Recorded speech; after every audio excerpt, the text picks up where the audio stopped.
Class में जाके तुम पीछे बैठ के सो के आ जाओगे ना, कोई मैरो प्रेप और something, you will be dumb if you left those questions, right. मैं बार बार तुम्हें कहूंगी बुक्स पढ़ो, क्योंकि तुम books you need to buy, तुम फर्स्ट डिवीजन से पास होंगे, सो ज़्यादा तुम्हें स्मार्ट वर्क भी चाहिए। So the best strategy to be marking worth it and how to study. So hi everyone, hope you are doing great in your life, and from today I'm going to start the MBBS series in which basically I'll share some survival tips, some hacks and some essential things you should need to know, and the mistakes I did in my MBBS journey till now, and further how you can manage the things. So that's how I'm gonna share the things with you. So in this, firstly I'll start with the first year of MBBS and what books you need to buy, what study material you need, how you should read, how you should mark, and is marking worth it, how you should deal with your seniors, and how you should deal with your teachers, how to manage co-curricular activities as well as your academics, how to manage the toxicity, and what are some essentials you require in your hostels.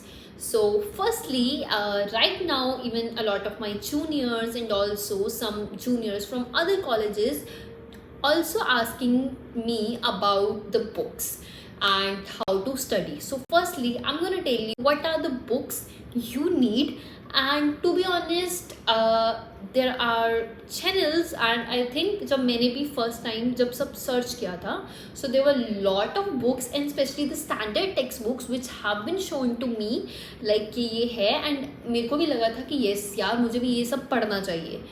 So to be honest आप भी जब पढ़ोगे और last में जो हमारा paper होते हैं वो कंटिन्यूअस होते हैं, and you can't study the whole book, even before the test you can't. So you have to decide what book you need to. तो उसके पहले I want to tell you some things.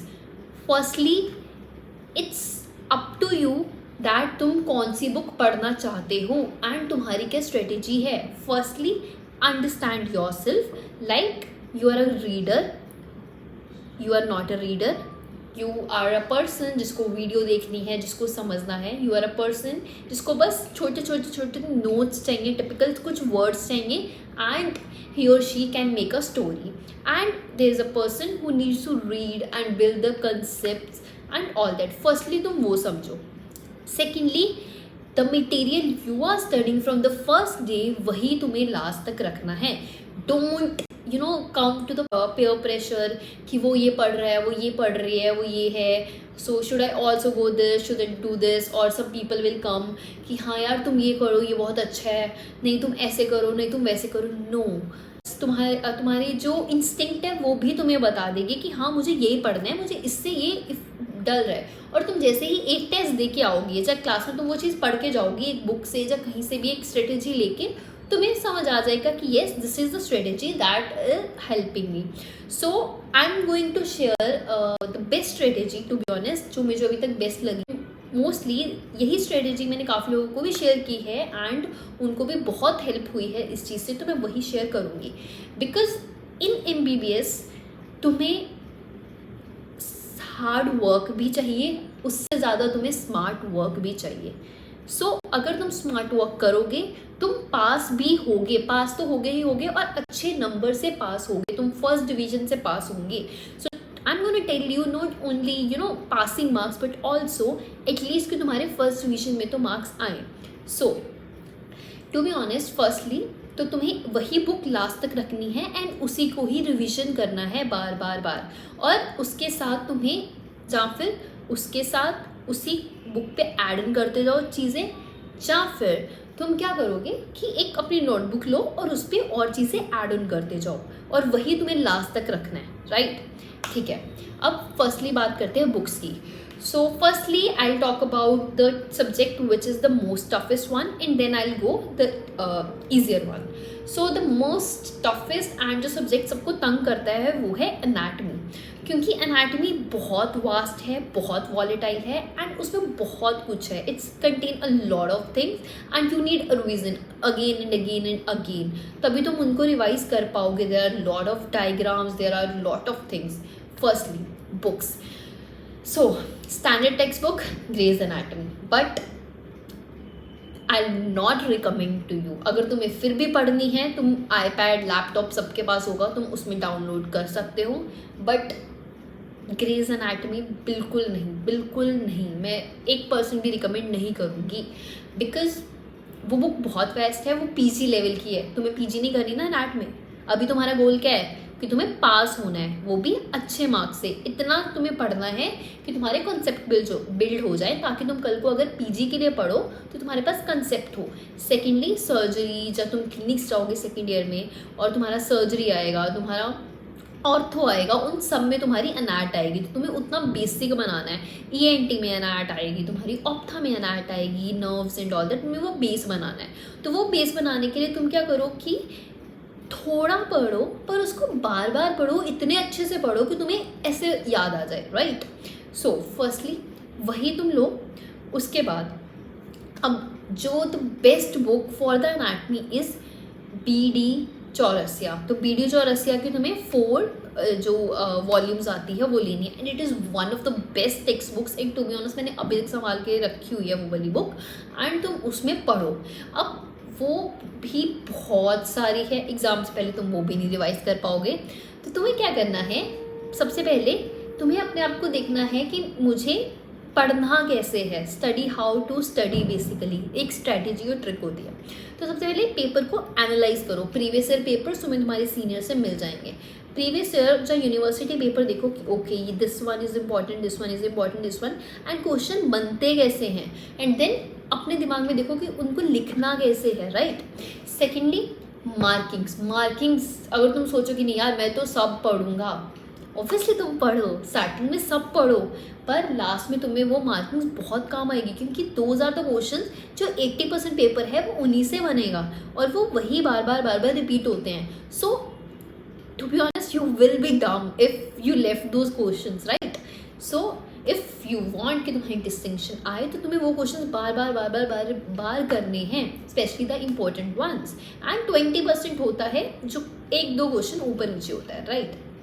तुम्हें अपने senior से markings लेनी है हर subject की. Right. और वही तुम्हें बार बार करना है. सेकेंडली एनाट में सबसे इंपॉर्टेंट है diagram. Try to practice as many as diagrams you can. उसको बार बार बनाओ. फिर आता है हिस्टोलॉजी. तो हिस्टोलॉजी कुछ लोगों को टफ लगती है, कुछ को नहीं. तो हिस्टोलॉजी में भी ट्रिक है, वो तुम्हें पता लग जाएगा. पेपर 1 में ये आएगा, सेकंड में अंडरस्टैंड करो कि मुझे इसमें बनाना क्या है. एक डायग्राम है हिस्टोलॉजी का, उसमें दिया होगा कि ओके ये चीज़ें है. अब तुम बोलोगे भाई इतनी सारी चीज़ें याद, उसमें याद करो कि कार्टिलेज है, कार्टिलेज में कौन सा टिश्यू होता है, क्या होता है, और वो बना दो बस. तुम्हें याद रखना है HNE की यूसिन स्टेन किस में है, H स्टेन किस में है, बहुत ईजिली तुम्हारा हो जाएगा.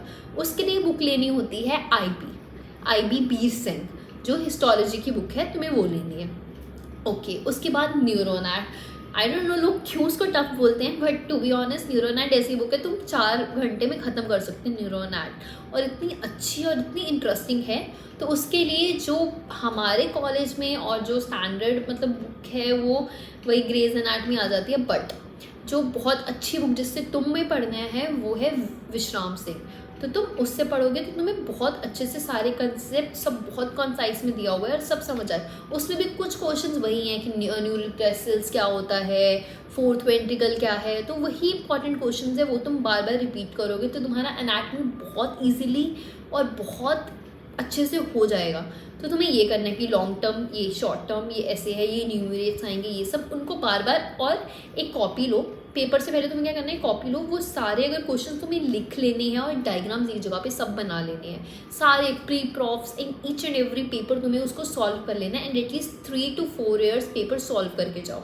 नहीं टाइम है, अपने सीनियर्स का पेपर ज़रूर देख के जाओ, एटलीस्ट तुम्हारा एक बैच ऊपर जाओ, उससे ऊपर, क्योंकि टीचर्स लेटेस्ट पेपर देखता है, तो तुम वो अच्छे से देख के जाओ. सेकेंडली तुम्हें अपने टीचर्स के जो लेक्चर्स है वो अच्छे से सुनने हैं, उनके प्रैक्टिकल्स अच्छे से सुनना है, क्या है कैसे है. बिकॉज अब आता है बात प्रैक्टिकल्स की.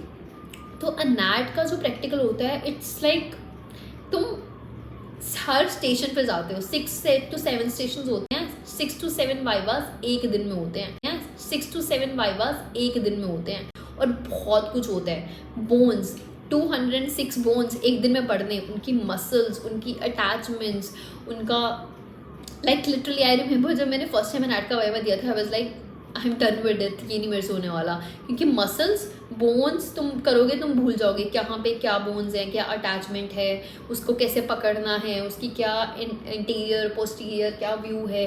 देन वो हुआ, देन सॉफ्ट टिश्यूज़, उसका भी सेम चीज़ होती है। सॉफ्ट टिश्यू के बाद तुम्हारी सरफेस मार्किंग, तुम्हारा एक्सरे, तुम्हारा हिस्टोलॉजी, 6 से 7 चीज़ें, और हर किसी का वाइवा होता है। सो देखो तुम्हें क्या करना है, सबसे पहले बोन्स तुम साथ साथ में टीचर पढ़ाएगा, साथ साथ में करते जाओ।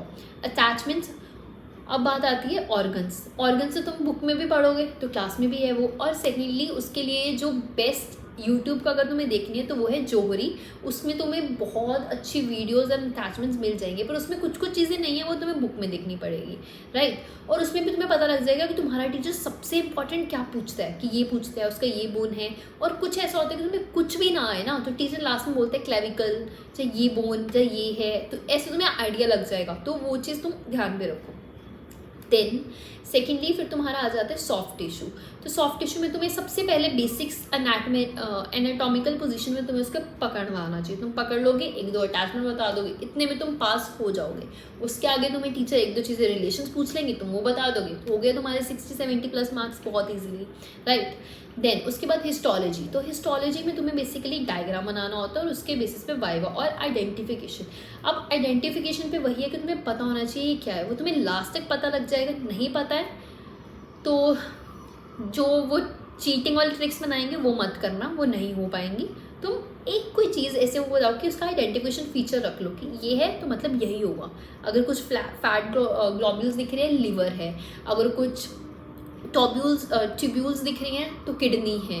अगर कार्टिलेज लाइक है तो कार्टिलेज है। तो तुम्हें लास्ट तक आइडिया लग जाए, और कुछ कुछ चीज़ें ऐसे मार्क करके उसके डायग्राम पे ऊपर लिख लो कि दिस, और वही आइडेंटिफिकेशन फीचर 4-5 तुम याद कर लो। तो तुम अगर बेसिक्स बना लोगे ना, तुम्हें हिस्टोलॉजी आगे इजीली हो जाएगी। इसमें स्ट्रैटिफाइड स्क्वैमस है, इसमें ये वाला हिस्टोलॉजी में, तो तुम्हें ईजिली वो क्लियर हो जाएगा। देन आता है तुम्हारा surface marking and x-ray. To be honest, these surface marking and x-ray अगर तुम अच्छे से कर लो ना, तो तुम बहुत इजीली उसमें बहुत अच्छे मार्क्स स्कोर कर सकते। सर्फिस मार्किंग में तुम्हें बेसिकली क्या करना होता है, कोई भी ऑर्गन होता है उसको लोकेट करना होता है। तो मैंने तो यूट्यूब की वीडियोस देख के किए थे, और बहुत इजीली। और कई बार तो टीचर तुम्हें पूछ लेता है कि यार तुम बता दो तुम्हें कौन सा आता है, तो एटलीस्ट 2 या 3 प्रिपेयर करके जाओ। और कुछ बहुत कॉमन होते हैं, like heart, like kidneys and thyroid, parotid duct, तो ये बहुत कॉमन होते हैं और टीचर तुम्हें यही दे देता है। और सेकेंडली एक्सरे में भी तुमने पूछते हैं कौन सा व्यू है, एपी है कि नहीं। और अगर वो पूछ लिया तो उसके बाद पूछेंगे ओके क्या क्या दिख रहा है, कौन से बोन्स दिख रहे हैं, कौन सा जॉइंट है। तो मतलब ये बेसिक चीज़ें अगर तुम पहले लिख लो तो तुम्हारा एक बार रिवाइज करना एंड एनएट का वाइवा हो गया, done, you are done with it. तो कोई वो नहीं है, क्योंकि तुम्हारा कंटिन्यूसली 6 days 6 एग्जाम्स होंगे। तो तुम अगर लास्ट पे चीज़ें नहीं छोड़नी है, तुम्हें स्टार्टिंग से एटलीस्ट 2 to 3 months वो उसका एटलीस्ट देखो। अगर तुमने पहले थोड़ा थोड़ा पढ़ रखा है रोज़ और क्लास में सुना है, तो तुम 1 महीना पहले बैठोगे, you will do great. But अगर तुम नहीं पढ़ा तो 2 महीने पहले बैठ जाओ पढ़ने, जैसे मर्जी, और मार्किंग्स लो, अच्छे से उसको पढ़ने बैठो, उसको रीड करो बार बार। पहली बार पढ़ोगे कुछ नहीं आएगा, दूसरी बार समझ आएगा, तीसरी बार याद होगा, 4th time you will good at it. And paper से पहले एटलीस्ट अगर तुम सोचो कि मैं लास्ट तक पढ़ता रहूँ, नो, एटलीस्ट एक बार सारी चीज़ें मॉर्निंग में रिवाइज ज़रूर करके जानी है, राइट। उसके बाद एनएट डन। अब बात करते हैं फिजियो की। फिजियो बेसिकली तुम्हें बहुत लिखना है, तो इसलिए तुम बुक्स पढ़ो प्लीज़। और फिजियो के लिए हमारी जो बुक आएगी वो आएगी गाइटन और गैनो। सो उसमें जो सबसे बेस्ट बुक है वो है Guyton. So I prefer Guyton. और सेकेंडली अगर तुम्हें लास्ट में बिल्कुल इतनी सी छोटी सी बुक पढ़नी है रिविजन के लिए, so VD Joshi is a book that's wonderful book and सारे इंपॉर्टेंट क्वेश्चन दे रखे हैं उसने, बहुत अच्छी। मैं बार बार तुम्हें कहूँगी बुक्स पढ़ो, क्योंकि तुम बुक्स पढ़ोगे, पैराग्राफ्स पढ़ोगे, तुम्हें लिखना आएगा कि तुम्हें लिखना कैसे है। क्योंकि अभी तुम नीट दे के आओगे कहीं कि 1 ड्रॉप 2 ड्रॉप 3 भी होगे, सो तुम्हारी प्रैक्टिस MCQ में है, फटाफट ट्रिक्स बनाने में, लिखने में नहीं है, और तुम पेपर इनकम्प्लीट छोड़ के आओगे, तुम लिख नहीं पाओगे पेपर तो। और पता है पेपर में तुम लिख के भी आते हैं ना, हाफ मार्क्स तुम्हें तब भी मिलता है, पेपर छोड़ना तो होता ही नहीं है। सप्ली बहुत मतलब चांसेस ऐसा होता है उनके आते हैं जो पेपर छोड़ के आते हैं, तो तुम्हें पेपर तो छोड़ना ही नहीं है, उसको लिखते रहना है। सेकेंडली, तुम्हें बहुत सारे फ्लो चार्ट्स बनाने हैं फिजियो में, बहुत सारे डायग्राम्स बनाने हैं। अब ड्राइंग में गुड नहीं हो यार, फ्लो चार्ट तो बनाओ इजीली, देखो बहुत इजीली फ्लो चार्ट बनेगा, टीचर को पता है तुम्हें आता है, wow you are good at, 5 में से 5 मार्क्स, राइट। फिजियो में भी इतनी मोटी बुक आएगी, बहुत ज़्यादा तुम नहीं पढ़ पाओगे, राइट। उसमें भी इंपॉर्टेंट क्वेश्चन है, और फिजियो में तो 70 to 80% पेपर रिपीट होता है, तो तुम बार बार वही क्वेश्चंस पढ़ो, डायग्राम्स बार बार उसको प्रैक्टिस करो, और फिजियो समझो, कॉन्सेप्ट्स बनाओ, क्योंकि फिजियो पैथ में भी आएगी, माइक्रो में भी आएगी, आगे फार्मा में भी आएगी, तो हर जगह आएगी फिजियो। तो यू शुड बिल्ड, और मेडिसिन में भी you should build the concept, right. Practical में ह्यूमन परफॉर्म करना है स्टेप के साथ एंड ऑल दैट थिंग्स। तुम्हें स्टार्टिंग में डर लगेगा पर लास्ट तक हो जाएगा। देन तुम्हें blood samples and all that में करना है, फिर उसके बाद तुम्हें WBC काउंट एंड ये सब चीज़ें हैं, तो बेसिक है। उसके आइडेंटिफिकेशन देखो, कौन सा सेल कैसे दिखता है, ड्रॉ करो, पहले प्रैक्टिस करो। ये नहीं है लास्ट में अगर तुम प्रैक्टिकल्स छोड़ दो कि मैं लास्ट में कर लूँगा, तो नहीं होगा। सो तुम्हें साथ साथ में प्रैक्टिकल्स अटेंड करने हैं, अटेंड करने के साथ साथ तुम्हें वो वहाँ प्रैक्टिस करनी है। अगर रिवीजन होती है 2, टेस्ट होता है 2, नहीं आता है इट्स फाइन, बट जाके 2 तुम सीखोगे, कुछ तो करोगे, राइट। फिर आता है biochem. So I don't know how, मतलब बायोकेम लोग कहते हैं बहुत टफ है, बहुत बोरिंग है, बट बायोकेम बहुत ईजी है। तुम स्टार्टिंग से पढ़ के आए, वाइटामिन्स है, मिनरल्स है, तुमने पढ़ रखे हैं, सैचुरेशन, कार्बोहाइड्रेट्स क्या है, कैसे हमारी बॉडी में जाता है, और टेस्ट हैं, जो सारे टेस्ट पढ़ाए जाते हैं वो हमें काम आते हैं, टिल मेडिसिन, पैथ, माइक्रो, हर जगह वो टेस्ट आएंगे सारे, तो तुम्हें वो पढ़ने हैं। उसके बहुत ज़्यादा साइकिल्स आएंगे, cap cycle, scrap cycle and all that, वो साइकिल सारी बना लेनी है, लास्ट में नहीं होगा। उसको एक नोटबुक पे लो, वो सारी साइकिल्स बनाओ, क्योंकि 5 to 7 मार्क्स की साइकिल आएगी, तो वो सारी साइकिल्स बनाओ और उसको बार बार रिवाइज करो, राइट। देन बायोकेम के लिए there are 2 books which are best at UG level, and you should study Satyanarayan and Vasudev. But I like the Satyanarayan बहुत ज़्यादा, बिकॉज उसमें बहुत अच्छा दे रखा है एंड बहुत प्यारा।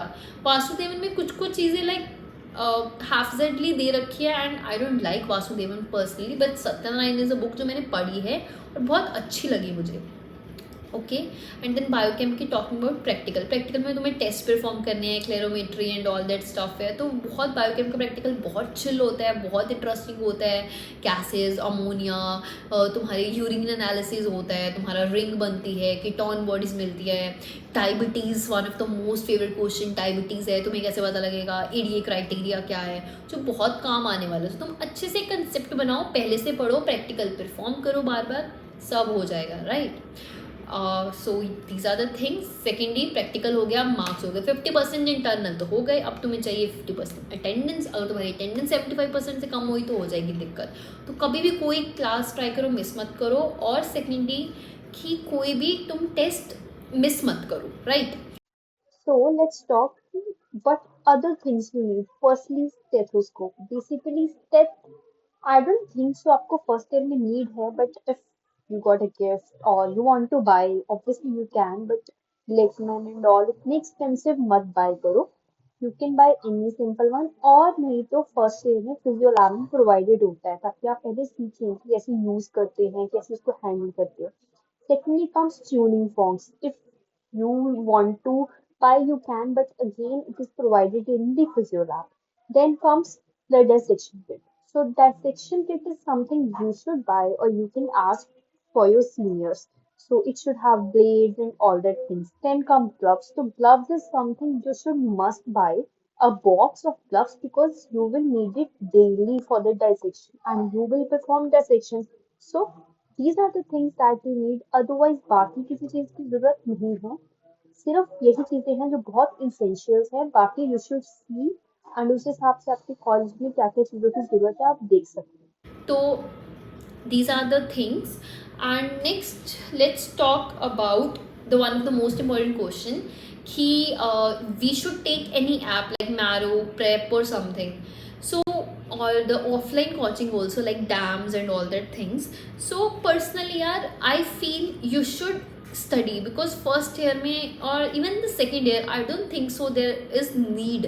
बिकॉज देखो तुम क्या करोगे, मैरो पहले क्लास में सुन के आओगे, 4 बजे कॉलेज से आओगे, आके तुम मैरो और उसका वीडियो देखोगे, 1 घंटा वीडियो गया, 2 घंटे की वीडियो गया, 2 घंटे गए.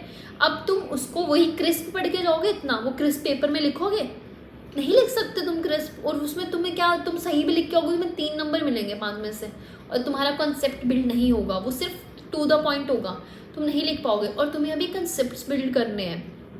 These are the apps which are very good. I have taken a app, I will not take the name, I have taken app like which is a very famous app, and मैंने 3 year की subscription ली है, but मैंने अभी 3rd year में आके लिए because clinical subjects हैं and I need to focus for my PG, right, इसलिए मैंने ली है. अभी तुम्हें PG के लिए फोकस नहीं करना है, अभी तुम्हें फर्स्ट सेकेंड ईयर कंसेप्ट बनाने हैं. कंसेप्ट बनेंगे तुम्हारा PG अपने आप निकल जाएगा, ठीक है. और उसके बाद तुम्हें आई विल से कि तुम्हें कोई ज़रूरत नहीं है लेने की. अभी तुम पढ़ो, जितनी तुम बुक्स पढ़ोगे, कंसेप्ट बनाओगे, उतना तुम्हारे लिए अच्छा होगा. सेकेंडली जो लाइक iPad एंड ऐसा बोलते हैं, like it's very important and specially the iPad. So I say it depends on you and but like there are lot of things like spotting होती है, लाइक देर आर, अगर तुम्हें books है तुम वो डाउनलोड कर सकते हो, बट ऐसा नहीं है तुम्हें iPad ही चाहिए. You can take any laptop, if you have a laptop that's good, तुम उसमें डाउनलोड कर सकते हो. और अगर तुम्हारे पास कुछ दूसरा टैब है किसी और कंपनी का, वो भी चल सकता है. ऐसा कुछ नहीं है कि iPad ही चाहिए. सो वो तुम्हारे पे डिपेंड करता है, बट ऐसा नहीं है कि iPad के बिना पढ़ाई नहीं हो सकती है. So these are the thing. And उसके बाद तुम मैरो, अगर तुम्हें फिर भी अगर करना है, MCQs प्रैक्टिस करने हैं, तो वैसे तो बुक्स के पीछे दे रखे हैं, पर तुम्हें करने हैं तो तुम क्वेश्चनर ही ले लो. बट अगर तुम बहुत थेरेटिकल लोगे तो तुम मतलब बहुत ज़्यादा उन्हीं चीज़ों में रह जाओगे, और जो तुम बुक्स पढ़नी है कंसेप्ट वो नहीं पढ़ पाओगे, ठीक है. अगर तुम्हें फिर भी यूज़ करना है, तुम 1-2 दिन के लिए किसी से लेके देख लो कि तुम अगर मैनेज कर पाते हो, क्योंकि तुम्हें बुक भी पढ़नी है, तुम्हें नोट्स भी बनाने हैं, और सेकेंडली तुम्हें फिर मैरो वाले नोट्स भी होंगे, वो सब तुम कंफ्यूज हो जाओगे. एंड अभी तुम्हें कुछ नहीं पता है कि तुम्हें कैसे पढ़ना है.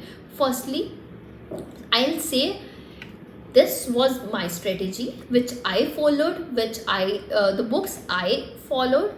पर तुम्हें वो तुम पे है. Try to build your strategy कि तुम्हारी स्ट्रेटेजी क्या है, किस तरीके से. जैसे what I use to do was in my first year, I go to class, I listen to teacher. Try to listen teachers please. अगर क्लास में जाके तुम पीछे बैठ के सो के आ जाओगे ना, कोई फ़ायदा नहीं है. नींद भी आ रही ना, आगे जाके बैठो, फर्स्ट सेकेंड बेंच पे बैठोगे ना, जाके सुनोगे, ज़बरदस्ती सुनोगे. और वो पता है टीचर ऐसी ऐसी चीज़ें बना के जाता है, तुम प्रैक्टिकल से पहले नहीं पढ़ पाते, पर वो तुम्हें याद रहती है. I still remember at my time the paper of physio and biochem was one of the toughest paper. And physio में क्वेश्चन आया था जो किसी ने नहीं पढ़ा था, बट हमारे टीचर ने क्लास में पढ़ाया था वो क्वेश्चन, एंड हमने सुना था, इसलिए हम वो लिख पाए. एंड वो 10 मार्क्स का क्वेश्चन था. मतलब 10 मार्क्स डिसाइड कर सकते हैं तुम्हारा पास और फेलियर. और तब उस टाइम हमारे बैच में बहुत सप्लीज आई थी इसी सब्जेक्ट्स में. तो तुम सोच सकते हो, तुम क्लास में जाके सुनोगे तो उसका बहुत बेनिफिट होगा, और प्रैक्टिकल में तो बहुत ही ज़्यादा बेनिफिट होगा तुम्हें, क्योंकि तुम प्रैक्टिकल कहाँ से देखोगे, राइट. और तुम क्लास में जा भी रहे हो और सुन नहीं रहे तो क्या ही फ़ायदा, राइट. क्लास में जाओ, उसको सुनो, ठीक है. तुम जोन आउट हो जाओगे, एटलीस्ट 30 मिनट्स तो तुम सुनोगे, उसका कुछ तो फ़ायदा होगा. और आखिर जब तुम रीड करोगे ना, you will find the things familiar. तुम्हें बस क्लास में ये जाके देखना कि मैंने इनमें से पढ़ना क्या है, राइट. कंसाइज करके टीचर तुम्हें बता देगा कि तुम्हें ये पढ़ना है और कैसे पढ़ना है. फिर भी नहीं समझ आ रहा, अपने सीनियर के पास जाओ, वो तुम्हें सब कुछ बताएगा. ये मार्किंग है, इसको ऐसे करना है, ऐसे करना है, ऐसे करना, सब हो जाता है, राइट. एंड अभी स्टार्टिंग में बच्चे आएंगे, सब पढ़ेंगे, ये कोई ये इतनी मोटी मोटी books. Please don't take stress कि वो ये पढ़ रहा है, वो ये मेरा ये रहता है, वो यार सबका हो जाता है. सो डोंट वरी कि ऐसे है वो सब, वो मत करो. अपनी स्ट्रेटजी बनाओ, अपना देखो तुम कैसे पढ़ सकते हो. Don't follow others, follow your self, right. ठीक है. So what I use to do, class में जाके सुनना, then I came back, then I sleep, then I wake up, and then उसके बाद I use to study the books. तो physio में तो इवन एक एक लाइन मैंने लिख रखी थी और जो जो एडिशनल पॉइंट थे वो बुक पे उसी को ही शॉर्ट करके उसके आसपास लिख रखे थे, राइट। सेकेंडली इंपॉर्टेंट क्वेश्चंस तो रेज थे वो सारे एक पेपर पे लिखे हुए थे, राइट। और नोट्स थे इंपॉर्टेंट क्वेश्चंस के, उसमें सारे इंपॉर्टेंट क्वेश्चन सॉल्व थे कि वो तुम अगर करके जाओ तो मेरे इजीली बहुत अच्छे मार्क्स आ जाए, राइट। और उसके बाद एनएट में भी वो सारे क्वेश्चन लास्ट में लिखवाते नहीं हैं, तो एनएट में भी तुम सारे उस बुक पढ़ो, उसमें मार्क करो और वही बुक बार बार तुम लास्ट तक पढ़ते रहो। Same for the biochem. So ये चीज़ मैं साथ साथ में कर लेती थी, ये टॉपिक कुछ रह भी जाता था। ऑब्वियसली रोज़ मैं वो बोलूँगी यार I use to study 3 hours 4 hours डेली, नहीं पॉसिबल था। एक तो हॉस्टल में आके कम्प्लीटली सेटल होना and each and everything manage करना, देन अपने सारे काम करना, वो सब डिफ़िकल्ट है, राइट।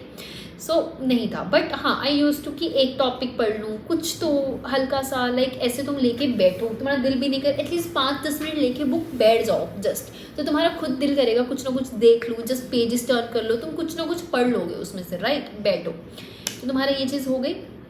उसके बाद बिफोर एग्ज़ाम 1 महीना पहले मैं बहुत सीरियस होकर पढ़ने बैठ जाती थी, राइट। बैठने के बाद I use to what I use to do was कि मार्किंग्स इंपॉर्टेंट क्वेश्चन पहले मैं देखती थी कि ओके पेपर आ कैसे रहा है, बन कैसे रहा है, ये इंपॉर्टेंट क्वेश्चन है, ये पढ़ना है मुझे सबसे important.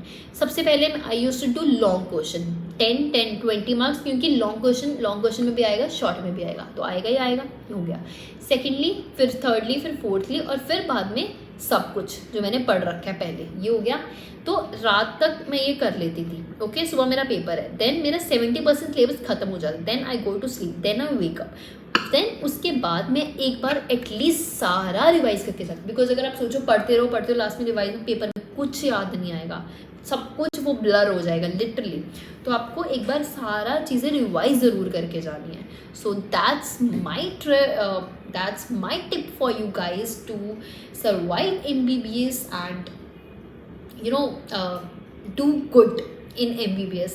Second advice from myself, इतना ज़्यादा स्टडीज़ में मत घुस जाओ। Literally this is your college life, only 4 years, and 3rd-4th year के बाद तुम बहुत बिजी हो जाओगे।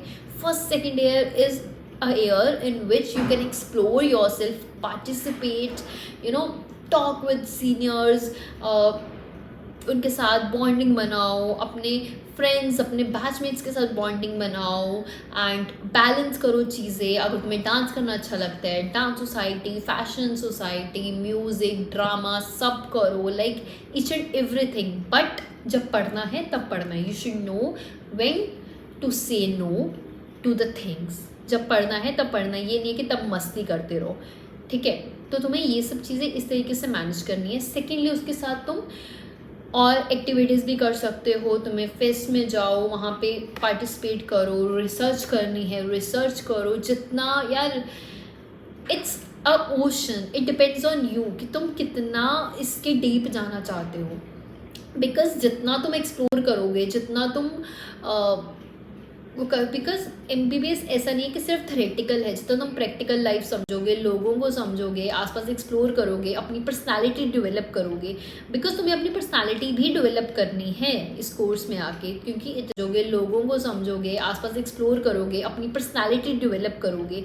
बिकॉज तुम्हें अपनी पर्सनालिटी भी डेवलप करनी है इस कोर्स में आके, क्योंकि it is a professional degree, right. अपनी पर्सनालिटी डेवलप करो, बिल्ड योर सेल्फ, बिकॉज ये टाइम नहीं आएगा और यही 3-4 साल है जब तुम अपने आप को बना सकते हो, राइट।